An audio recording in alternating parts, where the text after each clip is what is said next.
So not only is the fashion industry creating 100 million tons of textile waste a year, they're using 100 million tons of oil to do it. As long as the clothes aren't taking up space in our own closets, our own living spaces, our own landfills, they're not our problem. And that is pure exploitation and a sign of colonialism and how we continue to exploit developing countries where a lot of our trash is exported to. Hey everyone, it's me Cynthia. Welcome back to Inspiro. So today's video is all about fashion waste and where your donated clothes are actually going. I know that with spring cleaning around the corner, a ton of you are probably planning to declutter your wardrobes, donate a bunch of clothes, but I want to ask you if you actually know where our unwanted clothes are going. They're usually ending up in landfills, not just here, but across the world in Africa. So that's what we're going to dive into today. We can't talk about sustainable fashion on this channel without addressing fashion waste and the fashion waste crisis. If you follow me over on Instagram, you know I just posted a graphic about this, so go check that out. And if you're not following me on there yet, please do. It's at Inspiro.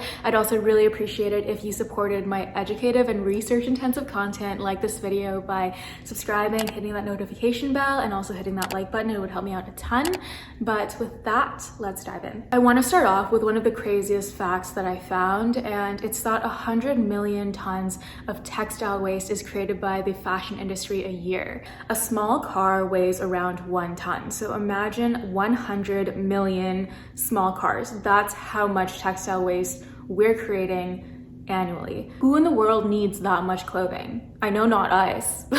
I think a bunch of us think that donating our clothes means that our clothes are gonna go to new homes and are gonna be reworn, but 85% of our textiles every year are being landfilled and incinerated, so only 15% are actually being donated and recycled, so reused or actually recycled into new clothing. I think the dangerous part of how we see the secondhand industry right now, especially because it's thriving, is as an excuse for us to continue to overconsume and to continue to overproduce. I love seeing more and more people thrift and try to shop secondhand first as a way to be a more sustainability-minded shopper. But the more this becomes a trend, because it has become like a trend, the more it's gentrified, like there's so much just in that layer alone, I think we're not actually addressing the issue of how the secondhand industry is thriving in the first place, because the secondhand industry can only thrive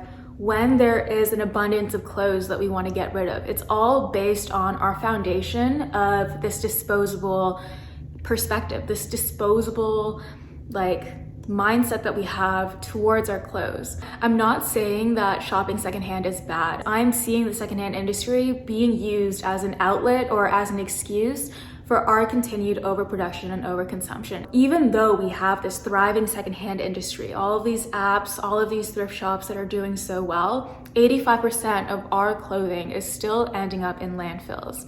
And that should be a wake-up call for us in how much we are producing and continuing to buy that we don't need to be. I already mentioned a few times about how our textile waste is actually usually exported to developing countries. It's 861,000 tons of secondhand clothing that's exported by the US a year. So back to our visualization, that is 861,000 small cars worth of clothing just by the US. I learned about the Canton market in Ghana, and it's actually this huge recycling hub where a lot of our exported used clothing goes. And to put it into perspective, the Canton market actually sees about 15 million garments flow through a week. This is just another example of how we continue to exploit developing countries, those that end up dealing with our problems, and because they're not acknowledged or shown by media and they're just out of sight, out of mind, like I mentioned, we become so disconnected from the issues of our habits, our consumption habits, our production habits, everything that we let continue to happen. And I know that some brands are saying, oh, but we're starting to recycle fabrics and use more recycled fabrics in our collections, in how we produce, and that's great.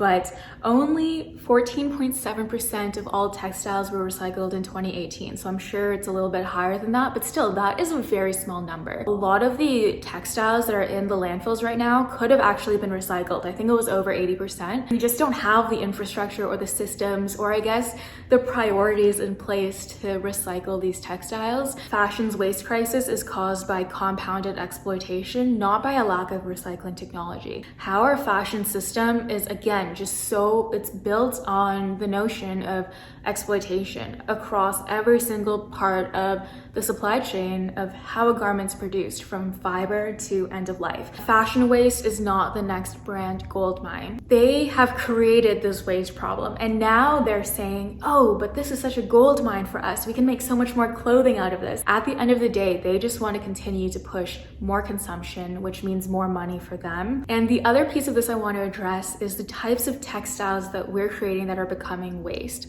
So we know, okay, we create 100 million tons of textile waste annually, right? And yeah, they're going to landfill, but I'm sure some of that is made out of natural fibers that can biodegrade and break down, right? The other 100 million tons that you should care about is the 100 million tons of oil that's used annually by the fashion industry, equivalent to 1.7 billion tons of CO2, okay, used for creation, dyeing, and transportation. So not only is the fashion industry creating 100 million tons of textile waste a year, they're using 100 million tons of oil to do it. That is just mind-blowing. So there's the one side of that where we need to continue to push legislation and push our governments and even brands to, one, be carbon neutral, and two, to shift and use renewable clean energy versus fossil fuels. And that is a whole other conversation. But the other side of that is the amount of oil used to produce our textiles. So 70 million tons of oil are used every year just to produce the virgin polyester used in our clothing. I honestly don't understand why brands continue to produce synthetic polyester pieces. I think it just comes down to how cheap it is. Around 65% of all the fibers produced annually continue to be synthetic. And this is such a big issue because we already know that synthetic materials can sit in landfills for over 200 years before they decompose. And when they're washed, they continue to shed microplastic into our waterways and oceans. US and Canadian households release over 870 tons of plastic microfibers into the ocean every year from laundry alone. Even when we own them and still wear them and love them, they are shedding plastic microfibers into our waterways, into our oceans, harming the fish, harming the biodiversity of our oceans, which is a huge problem. And it's crazy because it then works its way back up through the food chain, and we actually consume about a credit card's worth of plastic, like microplastics every year. That's crazy. And yes, I know that brands are using recycled synthetic fabrics, like recycled polyesters, to keep that plastic out of landfills, but we have so much of it that we're already trying to recycle. We need to stop producing as much as we can. Other important thing to recognize is that not all fibers are built to the same quality. So only a portion of them can actually be recycled into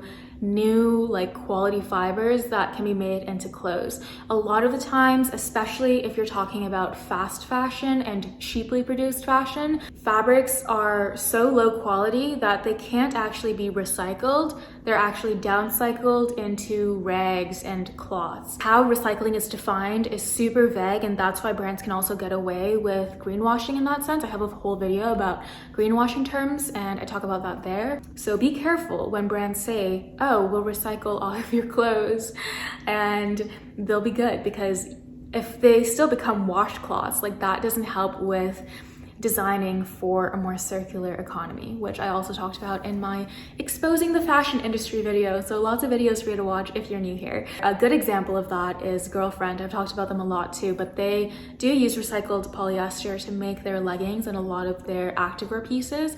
But their recycled polyester is up to this quality where they can continue to recycle it to continue to make new leggings and clothes out of it, and that is the important differentiator. The one thing I want to kind of disclaim about stats in the fashion industry is that a lot of the times they're not that accurate, but also the stats in real life are probably higher. I think a lot of wishy-washy people will say, oh, they're not accurate, so you can't listen to them. But I think they do a good job of at least giving us a general idea.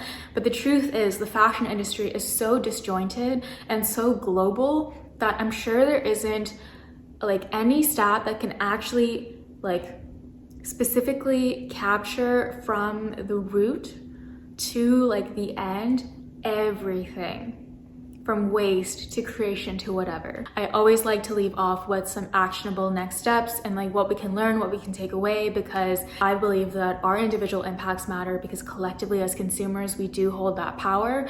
And also we need to continue holding brands accountable, because they're not going to change by themselves. And we also have to hold governments accountable, because governments can force brands to listen. First thing is that we need to stop buying so much. We need to shift away from this disposable mindset when it comes to clothing, and to really love our clothes and see them as investments in our wardrobes. Try to get the most out of them and try to hold on to them for a really long time, no matter if they're fast fashion, no matter if they're thrifted, no matter if they're sustainable. And when I say holding brands accountable, like comment on their Instagrams, email them, call them out. It's not cancel culture, it's accountability. The second thing is, when brands talk about circularity and recycling and sustainability, make sure that they're first paying their workers living wages, because you can't be sustainable if you're not ethical, and you can't be ethical if you're not paying your workers living wages. A brand also can't say that they're sustainable or designing for a circular system if they produce at such a large scale. But I'm sure we know when a brand is overproducing or has too many collections or is pushing consumption. And if you do have clothes that you want to donate, I'm not saying it's bad to get bored of clothes, like it's in our human nature. Of course, that starts with just being super conscious when you're buying clothes in the first place to make sure that you love them and that they add value to your wardrobe. I also have a video on how to build your wardrobe sustainably. Instead of just donating them wherever there's a donation box or your local like thrift store, try to swap with your friends first. Try to find people that would actually be interested in them and wear them and love them, and then do your research. I think there are a lot of recycling facilities that you can reach out to depending on where you live. I've also seen brands like 4 Days and their take back bags, where if you don't have access to something like that, you can put your clean clothes into these bags and they'll send it to their recycling partner. I think it's a mechanical recycling facility, and they will make sure that the textiles are recycled. The clothes that you send to them will not end up in landfills, which I think is important. So there are two options there for you too, if you are decluttering your wardrobe and don't really know what to do with it. And lastly, something I always say, but don't feel like you need to buy your way into sustainable fashion, because the most sustainable pieces are the ones that you already own. I think as we care more about sustainability, about ethical fashion, a lot of people are like, oh, like I need to make my whole wardrobe out of sustainable brands in order to participate in this like movement. But no, like even if you don't buy anything from these brands, you can still advocate for sustainable fashion. Even if you have fast fashion items, I still have a few items that I bought from like Zara years ago, and I'm just making the most out of them. I continue to wear them because I bought them and I own them, and I think that's one of the best things that you can do. So I hope that these are good reminders. I hope that this video can help kind of give more visibility and transparency into where your clothes are actually ending up when you're donating them, when we're thinking about buying them, and at a higher level when we continue to support brands that overproduce. And I hope that this empowers you to know more stats, know more about the end of life and how our clothes still end up in landfills, whether they're here or in Ghana, and that you can continue to pressure brands into addressing these things before you support them, or if you've supported them in the past. It's as easy as an Instagram comment. It's as easy as sending an email. So I hope that you can feel empowered as an individual to continue to do that. But yeah, that basically concludes today's video. I hope that you enjoyed. Please leave a like again if you did. Hit that subscribe button and notification bell. Comment down below what you think about all of this and what you do to help reduce your impact. Also, be sure to check out all of the resources that I'm going to link down below so that you can continue to learn about this, including the Slow Factory's open education class about this. It was so eye-opening to me. They also have their Slack channel that has a ton of readings that I have only made a small dent in. I'll leave the OR Foundation down below too. I have all of these also shuttered out in my Instagram post, so please go like that and share if you're into sharing useful things on your Instagram. I appreciate you for watching this video, especially if you made it to this point, because damn, I'm sure this is a long video. I love all of you so much, and I'll see you in my next one. Bye everyone.